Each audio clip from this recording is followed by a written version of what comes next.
I'm Emily, 29 years old, living in suburban Chicago. I never imagined that the loneliness in my marriage would drive me into a horrifying secret, a forbidden relationship with my father-in-law, Richard. One frigid evening, in the kitchen of our small townhouse, I crossed a line I can never uncross.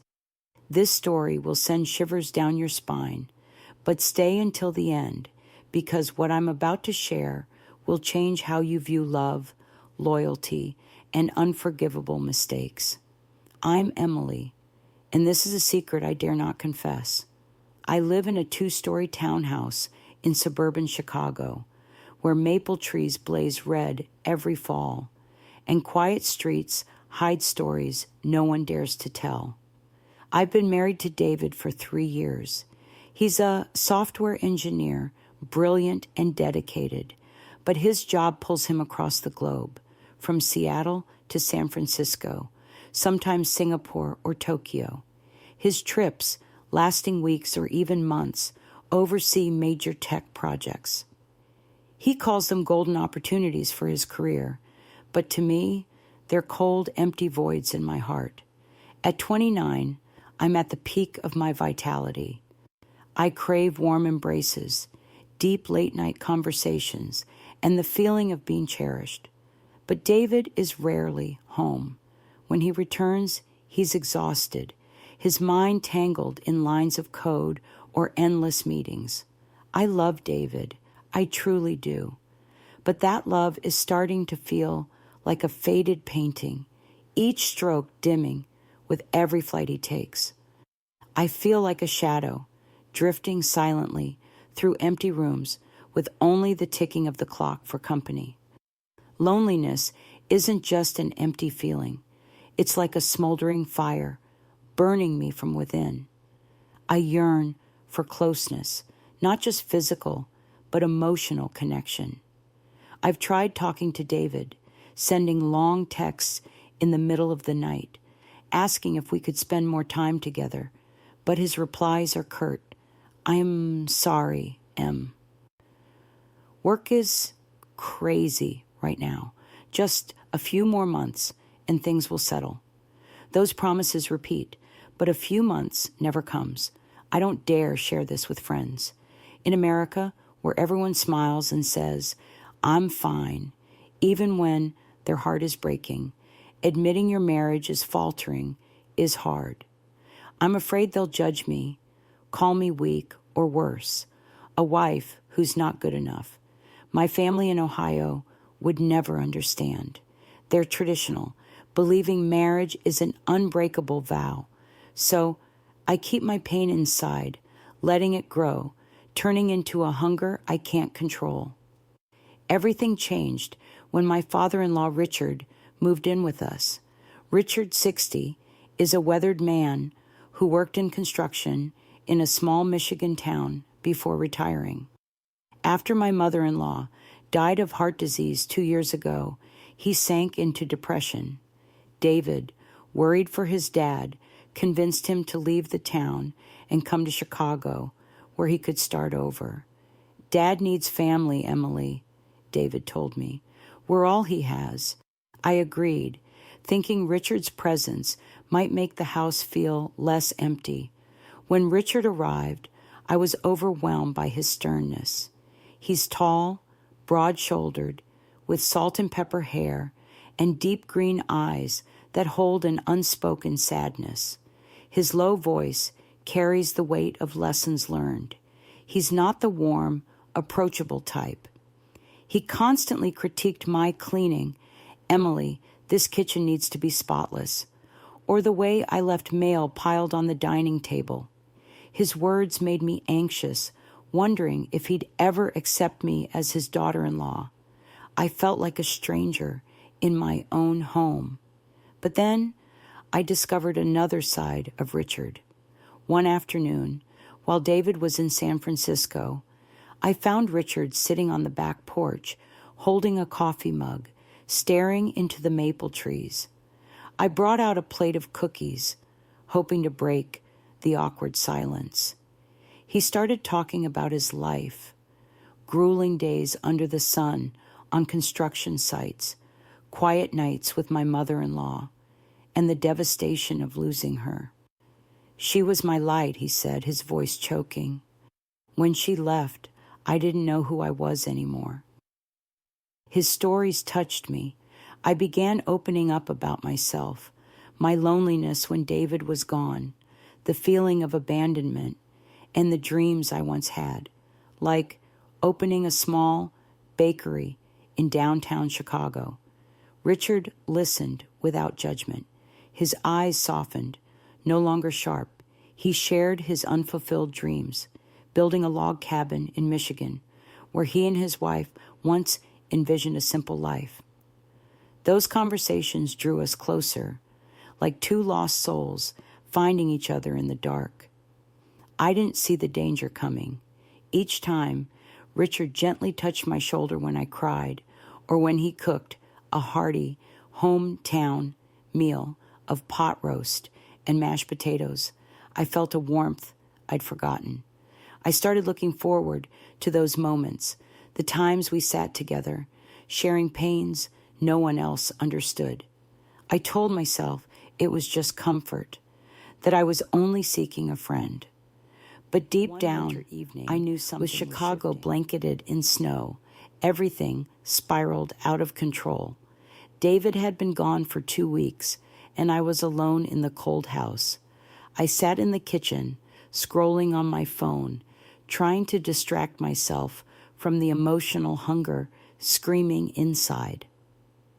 I accidentally stumbled onto an inappropriate website, not intentionally, but because the longing in me was too intense. The phone screen glowed faintly, my heart pounding. I was ashamed, but couldn't stop. Then I heard footsteps. Richard walked into the kitchen, wearing a gray sweater, holding a mug of tea. He froze, his eyes not judgmental, but something deeper, understanding, and maybe a flicker of desire. I quickly shut off my phone, my face burning, stammering an apology. But Richard stepped closer, his voice low and gentle. "Emily, it's okay. I get it. I'm lonely too, just like you." His words were like a spark.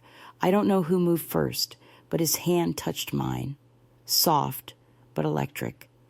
In that moment, our loneliness merged, pulling us across the line. We kissed, a hesitant kiss that erupted into a wave of emotion. I felt the strength in his arms, the warmth of his body, and a part of me melted. We stopped right after, both gasping, our eyes panicked. "We can't do this," I whispered, but my heart was screaming otherwise. In the days that followed, I tried to avoid Richard. I told myself it was a mistake, that I could go back to normal. But every time I saw him, when he mowed the lawn or brought home flowers from the farmer's market, I felt an undeniable pull. I knew it was wrong, but my loneliness was stronger than my reason. One night with David still away, Richard and I were alone again. The house was silent, save for the wind whistling through the windows. We sat on the couch, sipping wine, and the conversation turned personal.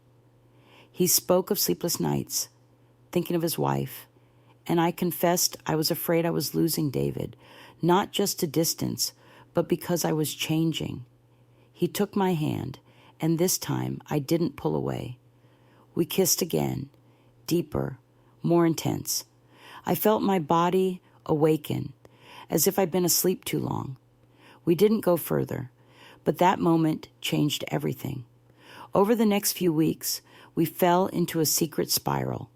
Stolen touches in the kitchen, lingering glances as I wiped down the dining table, evenings sitting too close on the couch. Each time, I promised myself I'd stop, but I couldn't. Richard made me feel seen, desired, things David hadn't done in so long. I knew I was betraying my husband, but I justified it as a way to survive the lonely days. But secrets can't stay hidden forever. One afternoon, Richard and I were in the living room. I was sitting on his lap, giggling at a story he told about his younger days. We weren't doing anything beyond that, but the intimacy was enough to betray us. The front door swung open. David stood there, his suitcase dropping to the floor, his eyes filled with horror. "Emily, Dad, what are you doing?" His voice cracked as if his entire world had shattered. I leapt off Richard, my heart pounding, scrambling for an explanation. "David, it's not what you think." But he wouldn't listen. He stormed into the room shouting, his voice breaking with pain. "How could you do this to me, to our family?" Richard bowed his head, muttering an apology, but David cut him off. "Dad, don't. You're my father.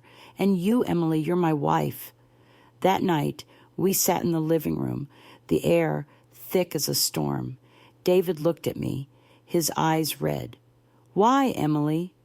"I worked to give us a better life. And this is how you repay me?" I cried, trying to explain. "David, I was lonely. You're never here. I needed someone to listen, to feel loved." But my words only fueled his anger. He slammed his hand on the table, knocking over a glass of water. "Loneliness isn't an excuse to betray me, to do this with my dad." Richard tried to intervene, his voice trembling. "David, it's my fault. I shouldn't have let this happen." But David turned on him, his eyes blazing with hurt. "Dad, don't. You've destroyed this family." Finally, David looked at me, his voice ice cold. "Emily, I want you out of here. I can't look at you anymore." I had no choice. I packed my things, tears streaming down my face. As I left the house, I glanced back at Richard, but he only bowed his head, silent. I lost David, my family, and a part of myself. Now I live in a small apartment in downtown Chicago, where the blare of car horns and neon lights can't soothe my pain. Every day I wonder if I can go back, but I know the answer is no. My story is a warning.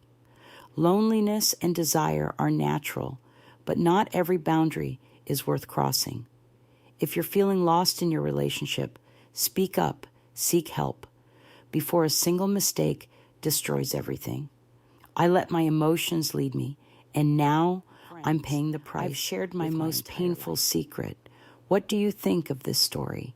Do I deserve any sympathy, or am I just a betrayer? Leave your thoughts in the comments. Every opinion matters to me. Don't forget to subscribe to The Cheater's Diary to catch more gripping stories about love, family, and unforgivable mistakes. Hit the bell icon now to stay updated on new secrets, and share this video if you think it could help someone avoid a mistake like mine. Thank you for listening, and I hope my story reminds you to cherish what you have.